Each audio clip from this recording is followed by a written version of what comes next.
The small town of Ravenswood had always been known for its idyllic charm and isolation. Nestled among rolling hills and dense woods, it was a place where time seemed to stand still. The townsfolk took pride in their close-knit community, where everyone knew everyone else and secrets were whispered behind closed doors. But beneath the town's serene surface lay a dark and unsettling history. The story begins with four friends, Lena, Mark, Claire, and Jason, who had grown up together in Ravenswood. Their childhood was filled with adventures and dreams, but as they entered adulthood, life took them in different directions.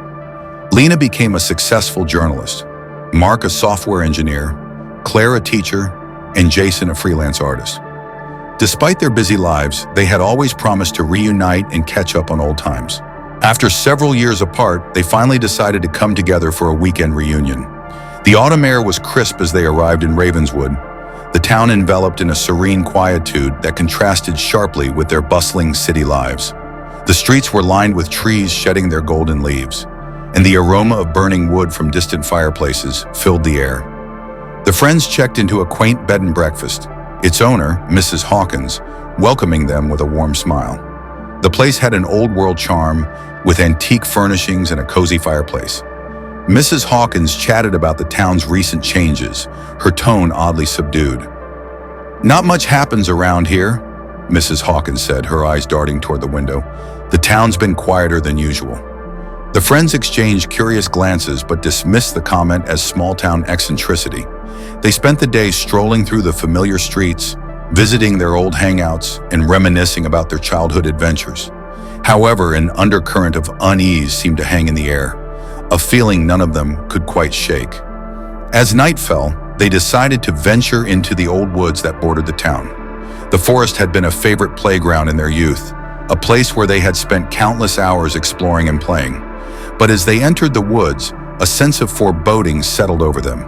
The path they once knew so well was now overgrown and twisted, the trees casting long, ominous shadows.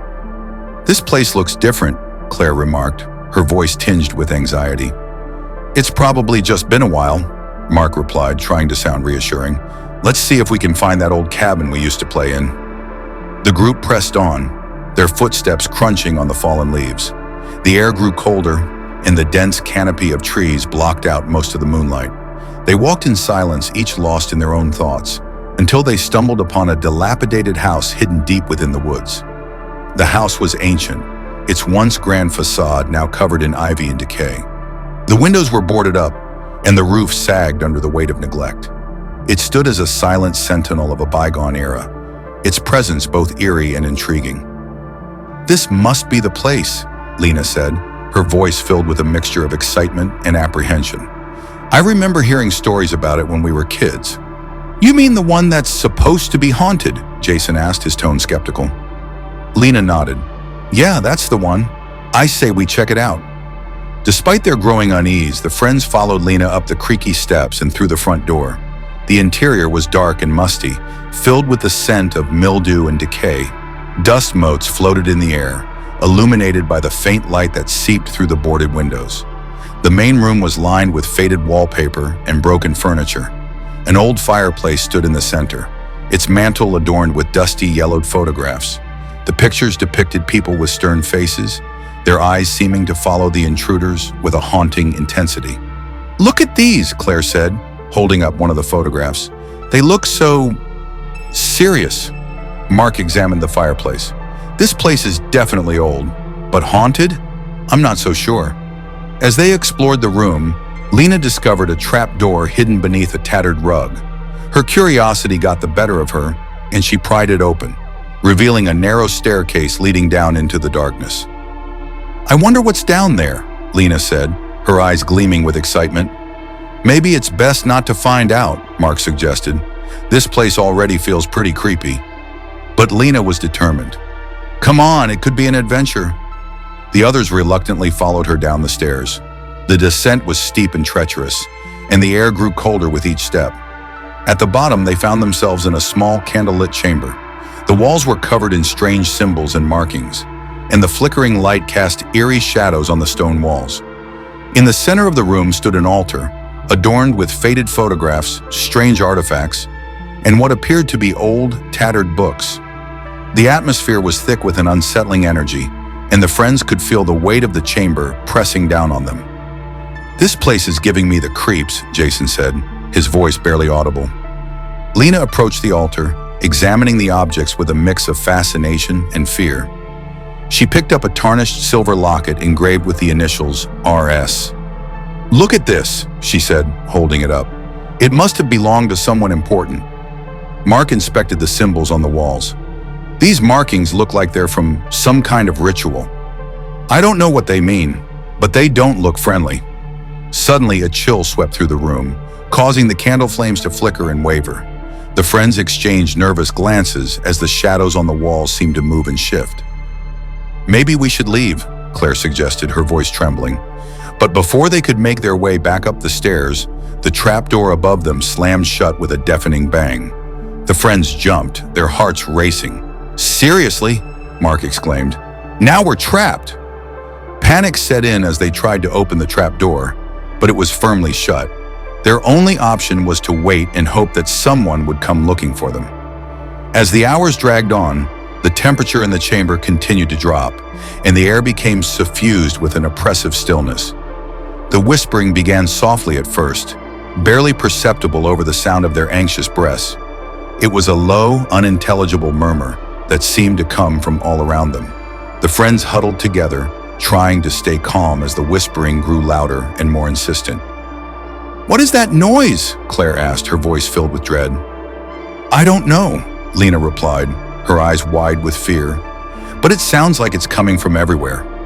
The whispering became a cacophony of voices, each one speaking in a language they couldn't understand.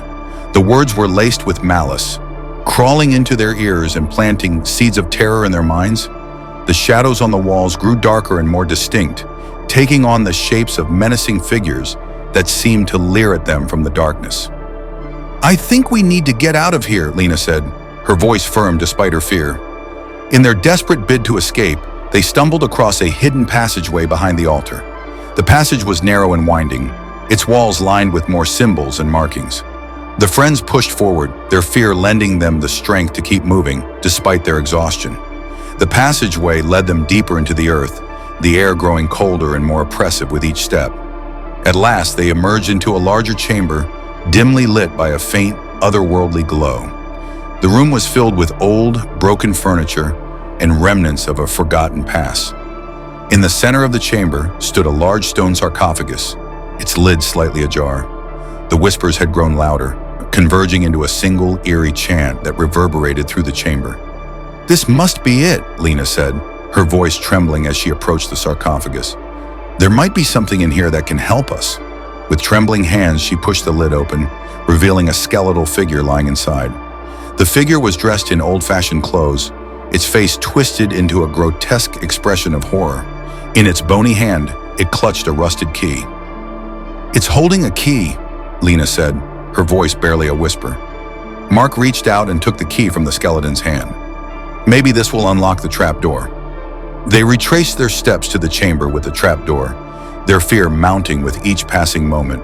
The whispering had grown more frantic, as if the shadows were trying to keep them from escaping. With trembling hands, Lena inserted the key into the lock and turned it.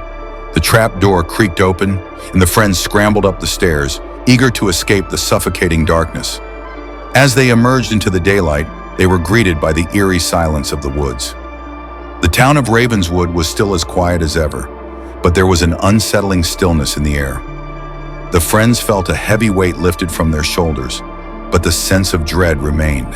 They made their way back to the bed and breakfast, their nerves on edge.